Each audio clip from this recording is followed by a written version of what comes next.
706, June 18th. I never met Jeff Bezos in my life. More slander. Key point. Ponder it like this. A global terrorist agenda. Taking over the world is not typically the thought of a civilian. Like an average guy, they're typically worried about survival, making a living, taking care of themselves, taking care of their family. Not a typical civilian thought. This is more the thought of politicians, maybe intelligence guys who may be rich, and rich people. The only way that may become a thought of a civilian is if a civilian met a really, really rich guy. And maybe that he became a part of some plan the rich guy had going. But it's not a typical thought of a civilian or an average civilian. The average civilians are just trying to survive, make a living, hang out with their family, take care of their family, this and that. So these guys with this global terrorist agenda, probably not civilians.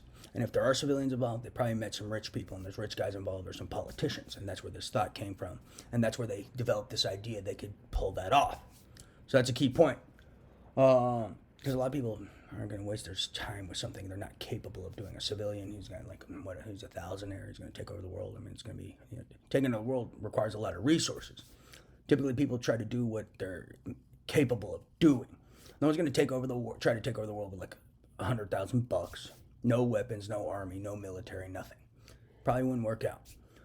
So, ponder it like this. These global terrorist agenda guys are probably rich guys, politicians, intelligence guys with access, resources, and maybe some money.